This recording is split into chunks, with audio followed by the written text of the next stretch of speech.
Hello students, welcome back to my channel. तो kinematics এর আজ সেকেন্ড পার্টটা করব। তো লাস্ট ডে আমরা কি কি করেছিলাম? লাস্ট ডে আমরা করেছিলাম তোমার ডিসটেন্স, ডিসপ্লেসমেন্ট, স্পিড, ভেলোসিটি। অ্যাসিলারেশন বাকি ছিল, ত্বরণ বাকি ছিল। আজকে ত্বরণ থেকে শুরু করব। চলো অ্যাসিলারেশন। কি জিনিস অ্যাসিলারেশন? ওই দিন বলেছিলাম অ্যাসিলারেশন হচ্ছে rate of change of velocity, that is গতিবেগের পরিবর্তন সময়ের সাপেক্ষে, change in velocity with respect to time. তাহলে হবে কি হবে? Final velocity minus initial velocity by time, মানে প্রাথমিক বেগ মাইনাস অন্তিম বেগ, অন্তিম বেগ মাইনাস প্রাথমিক বেগ বাই টি, সময়। ঠিক আছে, এটা হচ্ছে অ্যাসিলারেশন। অ্যাসিলারেশনও সেম ওই দিনের মতোই, ইনস্ট্যান্টেনিয়াস, দুই রকম। ইনস্ট্যান্টেনিয়াস মানে তাৎক্ষণিক, আরেকটা হচ্ছে তোমার অ্যাভারেজ মানে গড়। ঠিক আছে, তাৎক্ষণিক কি একটা পার্টিকুলার ইনস্ট্যান্টে, খুব স্মল ইন্টারভ্যাল অফ টাইমে, একদম একটা একটা পার্টিকুলার মুহূর্তে। ঠিক আছে, তাৎক্ষণিক। আর অ্যাভারেজ হচ্ছে গড়। ঠিক আছে, অ্যাভারেজ হচ্ছে কি গড়। এবার এখানে অ্যাসিলারেশনের আরেকটা কথা বলা দরকার। অ্যাসিলারেশন কিন্তু দুই রকম হয়, ত্বরণ দুই প্রকার। একটা হচ্ছে সমত্বরণ, একটা হচ্ছে অসমত্বরণ। ইউনিফর্ম আর নন ইউনিফর্ম অ্যাসিলারেশন। এবার ইউনিফর্ম কি?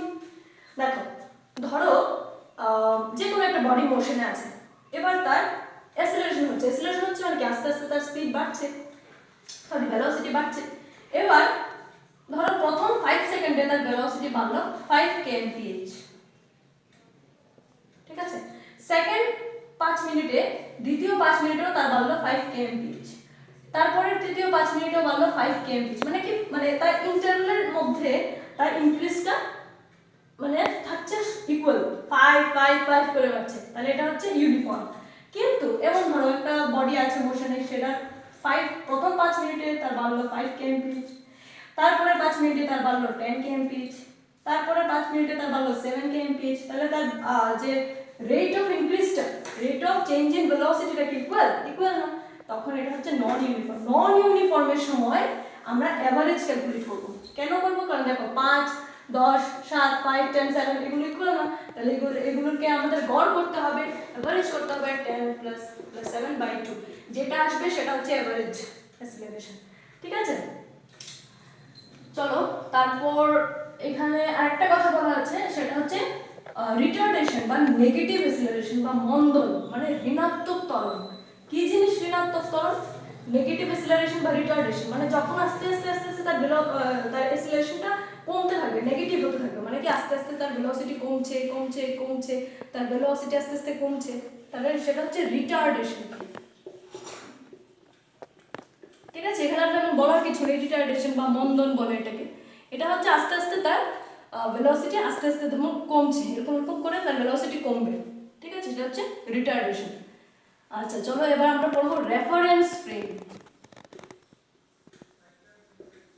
রেফারেন্স ফ্রেম, নির্দেশতন্ত্র। কি জিনিস রেফারেন্স ফ্রেম? একটু ভাবো কি হতে পারে। দেখো, একটা পয়েন্ট আছে, একটা বডি আছে, এবার সে কোথায় আছে আমরা কি করে বের করব? আর এটা বের করতে গেলে আমাদের কি দরকার? কিছু কোঅর্ডিনেটের দরকার। তার পজিশন কি, সে কোথায় আছে কি না আছে, সেটা বের করতে গেলে কোঅর্ডিনেট দরকার। যে সিস্টেম দিয়ে আমরা তার পজিশনটাকে ডিনোট করব বা তার স্টেট অফ বিংটাকে ডিনোট করব, সেটা হচ্ছে আমাদের রেফারেন্স ফ্রেম। এটা 1 ডাইমেনশনাল হবে, 2 ডাইমেনশনাল হবে, 3 ডাইমেনশনাল হবে। চলো দেখে নিই। 1 ডাইমেনশনাল, ধরো এটা এক্স অ্যাক্সিস, এক্স অক্ষ, এটা অরিজিন। এবার একটা বডি এই পয়েন্টে আছে, সে পি এই পয়েন্টে আছে। ঠিক আছে, এবার আমরা কি কি বলতে পারি? এটার যদি পজিশন আমাদের ডিনোট করতে হয়, বোঝাতে হয় কোথায় আছে, আমরা কি বলতে পারি? আমরা বলতে পারি অরিজিন থেকে, ধরো এই ডিসটেন্সটা স্মল এক্স, আমরা বলবো অরিজিন থেকে, মূল বিন্দু থেকে এক্স দূরত্বে বিন্দুটা আছে বা পয়েন্টটা আছে। অরিজিন থেকে এক্স ডিসটেন্সে পয়েন্টটা লাই করছে উইদিন দ্য এক্স অ্যাক্সিস। ঠিক আছে, তাহলে এটা 1 ডাইমেনশনালে আমরা দিয়ে দিলাম। এবার যদি এই বডিটা একটা 2 ডাইমেনশনাল প্লেনে থাকে, এক্স অ্যাক্সিস ওয়াই অ্যাক্সিস, ধরো পয়েন্টটা এখানে আছে, তাহলে কি আমরা বলতে পারবো যে এটা আগে যেরকম ছিল x অ্যাক্সিস এর উপর ছিল, এটা আর এরকম ভাবে ডিসটেন্স তো বলতে পারবো না। এবার আমাদের x ও লাগবে y ও লাগবে, তাহলে এটা হয়ে গেল 2 ডাইমেনশনাল। ঠিক আছে, এবার দেখো অরিজিন থেকে ডিসটেন্স এটা আর ধরে নাও এটা p, তাহলে এই ডিসটেন্সটা মানে এই পয়েন্টটা p, তাহলে এই ডিসটেন্সটা আমরা কি করে বের করব? দেখো এই পয়েন্ট অবধি পৌঁছতে গেলে আমাদের কি করতে হবে? প্রথমে দেখো এখান থেকে আমরা এতটুকু অবধি গেলাম, এবার আমরা উপরে উঠলাম, সরি লাইনটা একটু মাকা হয়ে গেছে। ঠিক আছে, তাহলে এই পয়েন্ট অবধি পৌঁছতে গেলে বা এই পয়েন্টটাকে ডেসক্রাইব করতে গেলে আমাদের কি করতে হবে? প্রথম অ্যালং x অ্যাক্সিস আমরা যাব, ধরো এটা স্মল x ডিসটেন্স গেলাম, তারপর y অ্যাক্সিস বরাবর আমরা যাব উপর দিকে, ধরো এটা স্মল y অ্যাক্সিস এর প্যারালাল সমান্তরাল, তাহলে এটা হয়ে গেল y অ্যাক্সিস এর কোঅর্ডিনেট। তাহলে এই পয়েন্টটার স্থানাঙ্ক বা কোঅর্ডিনেট, পজিশন কোঅর্ডিনেট আমরা বলবো x, y। এইভাবে লিখতে হয় টু ডাইমেনশনালে, এইভাবে লিখতে হয় x, y, মানে x অ্যাক্সিস বরাবর সে x ডিসটেন্স গেল, এবং y অ্যাক্সিসে সে y ডিসটেন্স গেল। ঠিক আছে, তাহলে দেখো এই যে একটা ট্রায়াঙ্গেল পেলাম, এটা হয়ে যাবে 90 ডিগ্রি, কারণ এটা পারপেন্ডিকুলার x অ্যাক্সিস এর উপর, তাহলে এটা 90 ডিগ্রি, মানে এটা কি রাইট অ্যাঙ্গেল ট্রায়াঙ্গেল, সমকোণী ত্রিভুজ। এবার তোমরা পাইথাগোরাস ল ইউজ করো। দেখো এটা হচ্ছে গেল অতিভুজ হাইপোটেনিয়াস, তাহলে r square equals to x square plus y square, এখান থেকে r equals to x square plus y square. ঠিক আছে, এভাবে আমরা এটা অরিজিন থেকে ডিসটেন্স বের করতে পারি। এবার যদি তোমাদেরকে বলে দেয় একটা পয়েন্ট আছে, তার কোঅর্ডিনেট হচ্ছে 2,3, অরিজিন থেকে তার ডিসটেন্স কত? অরিজিন থেকে ডিসটেন্স কত? x y দেওয়া আছে, আর হয়ে যাবে কি √2 square plus 3 square, that is √4 plus 9। ঠিক আছে, এই হয়ে গেল তোমাদের ডিসটেন্স। এটা হচ্ছে 2 ডাইমেনশন। এবার চলে আসো 3 ডাইমেনশন। এবার কি আগে ছিল x y এলো, তারপর হবে x y z। চলো 3D, আর একটু উপরে আসলে ভালো হতো, চলো প্রবলেম নেই। x y z, আস্তে আস্তে তোমরা বুঝবে, ম্যাথসে আছে এটা। তো ধরো একটা পয়েন্ট এখানে আছে p, এবার দেখো কোনো অ্যাক্সিসের উপর নেই, কিন্তু কোনো অ্যাক্সিসের উপর আছে কি? এবার x y z এটা 3 ডাইমেনশনাল প্লেন আছে, এটা কোনো অ্যাক্সিসের উপর আমরা লিখতে পারবো না, তাহলে এটা চলে আসলো এখানে, ধরো p প্রাইম। তাহলে দাঁড়াও আমি বুঝিয়ে দিচ্ছি, আগে আমি ড্র করে নিই। দেখো এটা কোন অ্যাক্সিসের কোঅর্ডিনেট? y z অ্যাক্সিসের, z এর পারপেন্ডিকুলার, সরি প্যারালাল, z এর সমান্তরাল, তাহলে এটা হয়ে যাবে স্মল z। এই ডিসটেন্সটা কি? দেখো কার প্যারালাল? y অ্যাক্সিসের, তাহলে এটা স্মল y। এবার এটা দেখো এটা এরকম হবে, এটা কার প্যারালাল, এটা কার সমান্তরাল? দেখো x অ্যাক্সিসের, তো এটা হয়ে যাবে x। তাহলে এই যে p পয়েন্টটা, এটা অরিজিন তো o, এখান থেকে p পয়েন্টের ডিসটেন্সটা কি হবে? যদি r ধরি, তাহলে r হয়ে যাবে 3 ডাইমেনশনালে x square plus y square plus z square. এটা হচ্ছে তোমাদের 3 ডাইমেনশনে ডিসটেন্স বের করা। ঠিক আছে, তো এটা হলো রেফারেন্স ফ্রেম। এবার পোলার আছে, আরো রেফারেন্স ফ্রেম আছে। এটা পুরোটা ছিল কার্টেসিয়ান সিস্টেম। তারপরে তোমাদের আছে পোলার আছে, স্ফেরিক্যাল আছে, এগুলো এত লাগে না, মানে এটলিস্ট এলিমেন্ট তো তেমন লাগে না, ম্যাথসে তোমরা কিছু পাবে।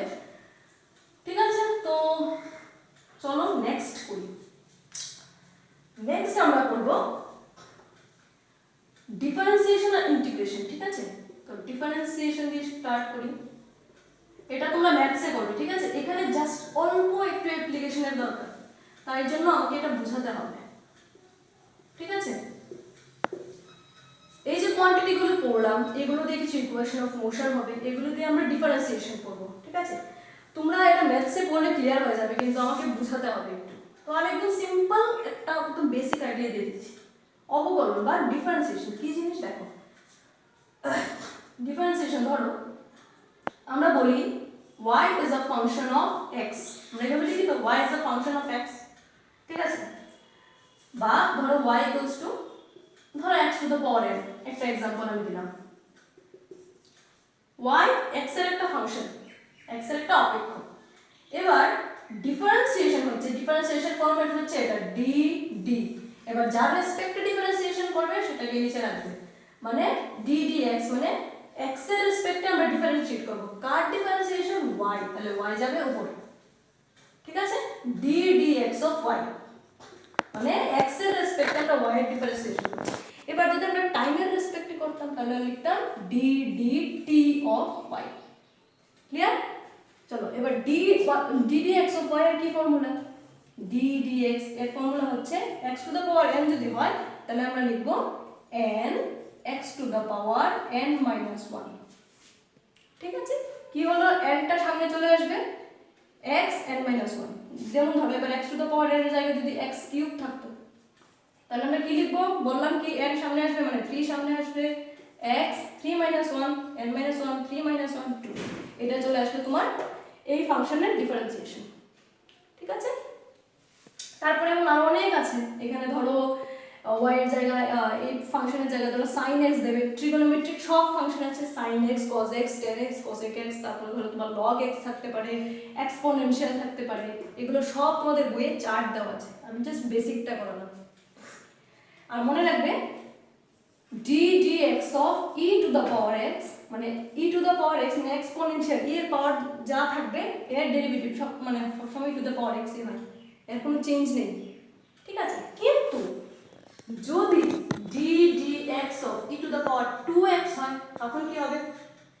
এখানে x থাকলে সিম্পল হয়ে যাবে, কিন্তু যখন 2x থাকবে তখন পুরোটার তো সেমই থাকবে, এটার কোনো চেঞ্জ নেই, e to the power হলে সেম থাকবে, এটার চেঞ্জ নেই।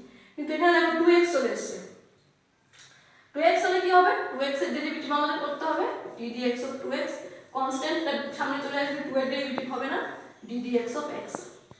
তাহলে দেখো কি হয়, d dx of x কি হয়, x টু দ্য পাওয়ার 1 এখানে, তাহলে 2 তো থাকলো, 1 কি হলো n x to the power n, 1 সামনে আসলো, x to the power n minus 1 মানে 1 minus 1, 2 into 1 x to the পাওয়ার 0, তাহলে হয়ে গেল 2।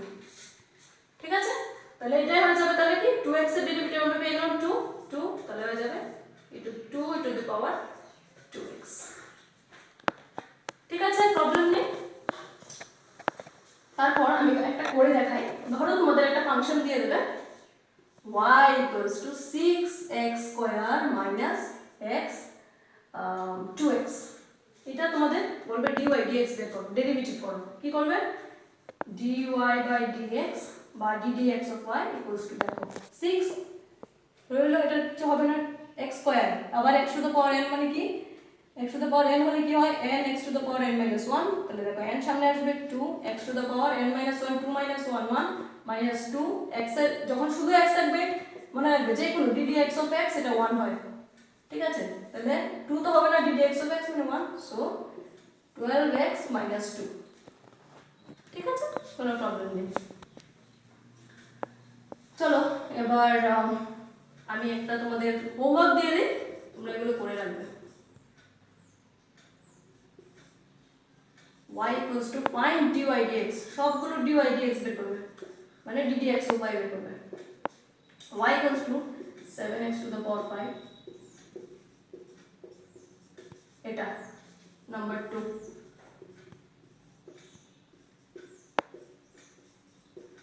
এই দুটো, ঠিক আছে, এই দুটো। আচ্ছা আরেকটা জিনিস আমি বলে দিই, ঠিক আছে, তোমরা পজ করে লিখে নেবে, আমি মুছে ফেলছি, এই দুটো হোমওয়ার্ক থাকলো। চলো তাহলে একটা আমি বলছি, ধরো তোমাদের দিয়ে দেবে x equals to 6t square minus 3t minus 2। ঠিক আছে, দিয়ে দিল কিছু একটা, তারপর বলবে where x equals to displacement সরণ, calculate velocity, beg at t equals to 1। প্রশ্ন পড়ে ঘাবড়ানোর কিচ্ছু নেই, এগুলো পুরোটা আমরা কিন্তু পড়েছি। দেখো x হচ্ছে কি ডিসপ্লেসমেন্ট, এবার যদি আমরা কি জানি ভেলোসিটি বের করতে বলেছি, ডিসপ্লেসমেন্ট গিভেন ভেলোসিটি বের করতে বলেছি, আমরা কি জানি ভেলোসিটি কি, rate of change of displacement, আর ডেরিভেটিভ সব সময় কিন্তু চেঞ্জটা বোঝায়, রেট চেঞ্জটা বোঝায় কতটা চেঞ্জ হলো। এবার যদি d dt of x আমরা করি তাহলে কি হবে, rate of change of x, আমি বলেছি ডিফারেন্সিয়েশন চেঞ্জ কে ডিনোট করে, তাহলে change rate of change of বা change of x with respect to t, আগেই বলেছি নিচে যেটা থাকে তার রেসপেক্টে হয়, তাহলে আমরা যদি d dt of x করি তাহলে আমরা পেয়ে যাব change of x with respect to time. এটাই হচ্ছে আমাদের ভেলোসিটি, যেটা টাইমের রেসপেক্টে ডিসপ্লেসমেন্টের চেঞ্জটাই হচ্ছে ভেলোসিটি। Is it? তো তাহলে আমরা করে নেব এখানে dx dt, এটাই চলে আসবে আমাদের ভেলোসিটি। দেখো করো 6 তো 6 t স্কয়ার, তাহলে হবে 2t 2 * t টু দ্য পাওয়ার 2 - 1 - 3। আর একটা যদি সিঙ্গেল থাকে আগে বলেছি যখন d dx of x হবে তখন 1, বা d dt of t হবে তখন 1, তাহলে d dt of t তাহলে সেটা হলো 1 - 2। দেখো কনস্ট্যান্টের ডেরিভেটিভ অলওয়েজ 0, যখন এই 2 3 4 5 6 এরকম থাকবে কনস্ট্যান্টের ডেরিভেটিভ অলওয়েজ 0, সো এটা 0। তাহলে 6 2 are 12 t টু দা পাওয়ার 1, এটা -3, এটা আসবে। এবার দেখো একটা কথা বলে দিয়েছি, at t = 1 মানে কি t এর ভ্যালু আমাদের 1 পুট করতে হবে, পুট করে দাও। তাহলে এইভাবে লিখব আমরা dx dt at t = 1 কি হবে 12 * 1 - 3, that is 12 - 3, তাহলে কি হবে 9। ঠিক আছে, ইউনিট। ঠিক আছে, বেরিয়ে গেল। তো এই টাইপের কিছু নিউমেরিক্যাল তোমাদের ছোট ছোট থাকবে। তারপর আমি তোমাদের একটা হোমওয়ার্ক দিয়ে দিই এখান থেকে। এবার তোমাদের দিয়ে দিলাম y = 6x² মাইনাস, আচ্ছা 6t স্কয়ারে দিই, 6 না দিয়ে এখানে 12 দিয়ে দিই, আগে একটা 6 দিয়েছি, 12t square minus 7t plus 2। ঠিক আছে, সেম এখানে হচ্ছে y হচ্ছে ডিসপ্লেসমেন্ট মানে সরণ, t তো টাইম তোমরা জানো, at t = 2 find velocity। ঠিক আছে, velocity ফাইন্ড করবে। চলো এটা করে আমাকে তোমরা জানাবে। আর ডিফারেন্সিয়েশন আমি তোমাদের বইয়ে বললাম তো স্ট্যান্ডার্ড প্রচুর আছে, ট্রাইগোনোমেট্রি আছে, তারপর তোমাদের কিছু লগ টগ অনেক কিছু আছে, তো সেগুলো তোমাদের সবকিছু একদম ফরম্যাট করা আছে, এগুলো তোমাদের শিখতে হবে, জানতে হবে, তারপর তোমরা করবে, কিন্তু বেসিকটা দেখো। এবার আসছে ইন্টিগ্রেশন।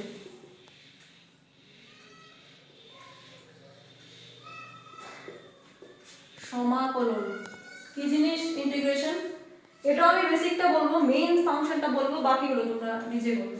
ধরো আবার y = ফাংশন তো থাকবে, ধরো এটাও x টু দ্য পাওয়ার, তাহলে ইন্টিগ্রেশনের ফর্মুলা হচ্ছে এটা হচ্ছে ফর্মুলা বলছি, সাইন হচ্ছে এটা সিম্বল। তাহলে যখন আমরা y এর ইন্টিগ্রেশন করব তখন আমরা ইন্টিগ্রেশন দেব মধ্যে ফাংশনটা dx, ফাংশনের ফাংশন কি x to the power n, এটা হচ্ছে ইন্টিগ্রেশনের ফরম্যাট। ঠিক আছে, ইন্টিগ্রেশনের ফরম্যাট হচ্ছে এটা, মধ্যে ফাংশন fx dx, এখানে যে ফাংশনটা দেওয়া থাকবে সেটা বসাবে, আর এই দুটো কম্পালসরি। তো দেখো এটার ফর্মুলা হয় x to the power n plus 1 by n plus 1 plus c। c হচ্ছে একটা কনস্ট্যান্ট, এটাকে বলা হয় ইন্টিগ্রেশন কনস্ট্যান্ট বা সমাকলন ধ্রুবক, এটা আমাদের দিতে হয়। কেন দিতে হয় এটা তোমরা ম্যাথসে করবে, অনেক বড় explanation. So x to the power n plus 1 n plus 1 এটা হচ্ছে ইন্টিগ্রেশন। তাহলে ধরো তোমাকে x টু দ্য পাওয়ার 7 দিল, ইন্টিগ্রেশন করো dx কি করবে x to the power n plus 1 মানে 8 বাই 8 প্লাস c, হয়ে গেল তোমাদের आंसर। তাহলে এই টাইপের ইন্টিগ্রেশন তোমাদের অনেক থাকবে, আমি তোমাদের একটা হোমওয়ার্ক দিচ্ছি, এগুলো ম্যাথসে তোমরা আরো পড়বে, আমি বলছি বারবার বলছি, শুধু বইয়ে আছে বলে আমি বেসিকটা বুঝিয়ে দিলাম, বাকি কিন্তু সব তোমরা ম্যাথসে পড়বে, বিশাল বড় ইন্টিগ্রেশন ডিফারেন্সিয়েশন বিশাল চ্যাপ্টার। তো মনে করো একটা ফাংশন আছে,